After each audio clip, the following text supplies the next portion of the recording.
बिस्मिल्लाहिर्रहमानिर्रहीम। लाखों करोड़ों दुरूदो सलाम मोहम्मद मुस्तफ़ा सल्लल्लाहु अलैहि वसल्लम और आले मोहम्मद पर। मैं हूँ उमर दराज गोंदल।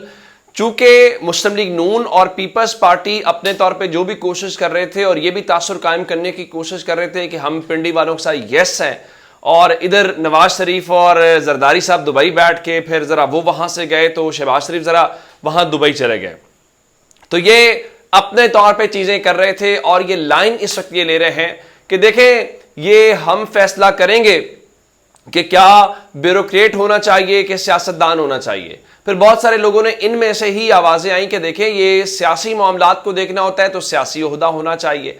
तो उसके बाद इसहाक डार और बाकी नाम जो हैं वो हमारे सामने आना शुरू हुए, लेकिन अब इनके साथ लगता यह है कि प्रैंक होता हुआ दिखाई दे रहा है। मैं आपको पहले दिन से यह कह रहा हूं कि बुनियादी सवाल यह है कि ये जो दावे कर रहे हैं कि हम निगरान वजीर आजम लेके आएंगे, क्या वाकईतन इनके पास से सलाहियत है?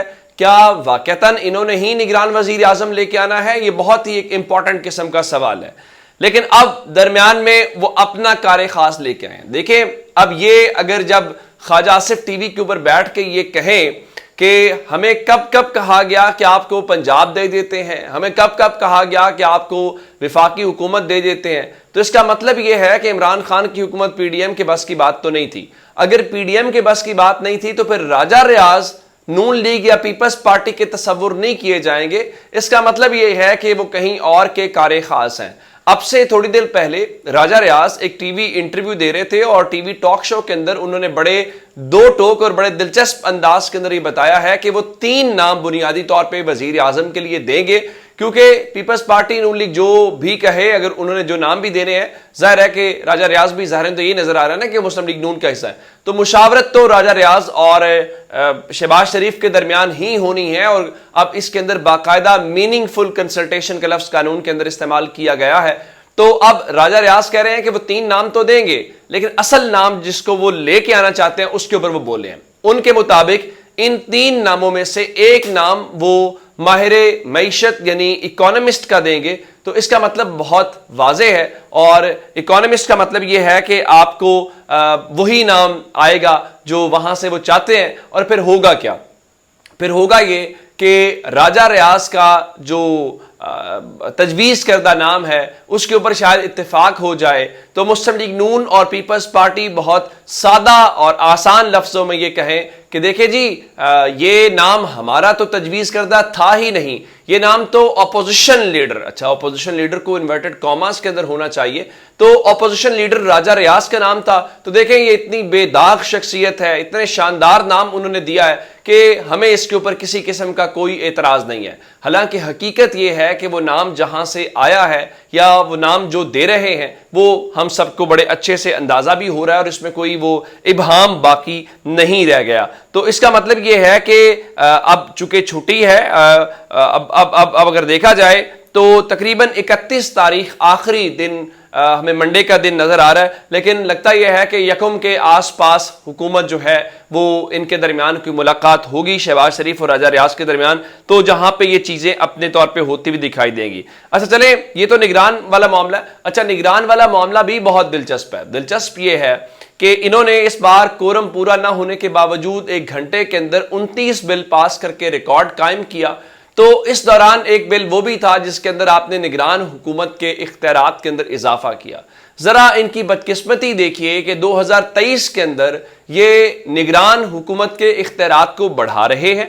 यही मुस्लिम लीग नून थी जो 2013 के अंदर निगरान हुकूमत के इख्तियारात महदूद करने के लिए सुप्रीम कोर्ट तक गई थी और सुप्रीम कोर्ट तक का दरवाजा खटखटाया गया था। तो इसका मतलब बहुत वाज़ेह है कि जो चीजें हो रही हैं इनके दरमियान कोई मैच्योरिटी नहीं है, सिर्फ और सिर्फ सियासी मफाद को देख रहे हैं। और वो सियासी मफाद क्या है? वो सियासी मफाद इमरान खान को सिस्टम में से माइनस करना है, जिसके ऊपर अयाज सादिक साहब कह रहे हैं जी लेवल प्लेइंग फील्ड हो गई है अल्हम्दुलिल्लाह। फिर मैंने आपको बताया था कि वजीर आजम ऑफिस को बताया गया है कि अगस्त के पहले हफ्ते के अंदर हम इमरान खान को हर सूरत जो है वो माइनस कर देंगे तो गेम हो जाएगी। अब इसी से कुछ मिलता जुलता एक फैसला इलेक्शन कमीशन का आया है और उन्होंने बताया है कि इमरान खान 2 अगस्त को पेश हों, हर सूरत उनके ऊपर फर्द जुर्म जो है वो आयद की जाएगी। अब चूंकि इमरान खान को निकालना बहुत जरूरी है, लेकिन फिर डर भी लगता है। अब डर ये लगता है कि गिरफ्तार तो करना चाहते हैं, लेकिन फिर कहते हैं जी वो हम गिरफ्तार नहीं करेंगे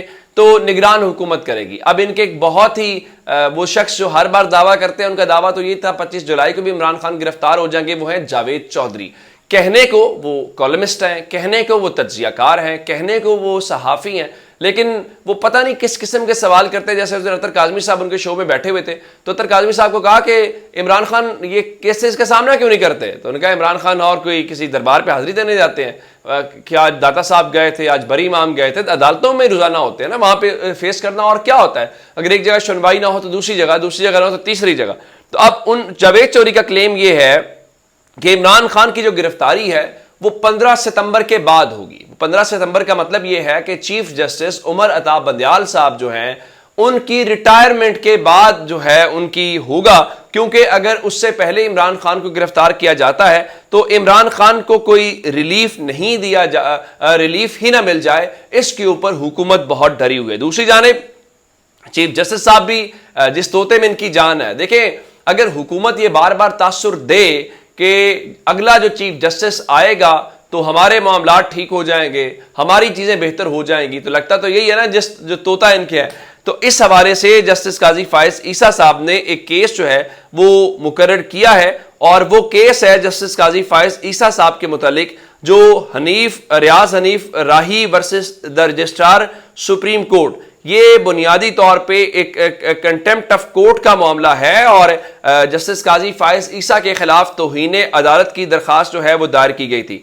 इस चीज को समाअत के लिए मुकर्रर कर दिया गया है और आइंदा हफ्ते जो है वो चैम्बर के अंदर इस जो जस्टिस काजी फायज ईसा से रेलिवेंट है 31 तारीख को दिन 1 बजे यानी मंडे के रोज जस्टिस काजी फायज ईसा से मुतालिक जो है वो सुनेंगे। इससे पहले रजिस्ट्रार ऑफिस ने इसके ऊपर एतराज लगाया था और अब जो कि दरखास्त वापस होने के मुतालिक बहुत सारे लोग बता रहे थे, तो जब अदील सरफराज साहब के मुताबिक उन्होंने इस बारे में जब दरखास्त गुजार से राब्ता किया तो उन्होंने इसका कोई वाज़े जवाब देने से गुरेज किया है। अब ये सारी सूरत हाल अपनी जगह के ऊपर है और दूसरी तरफ निगरान वाली बात भी मैंने आपको बता दी। तो अगला वजीर आजम कौन होगा?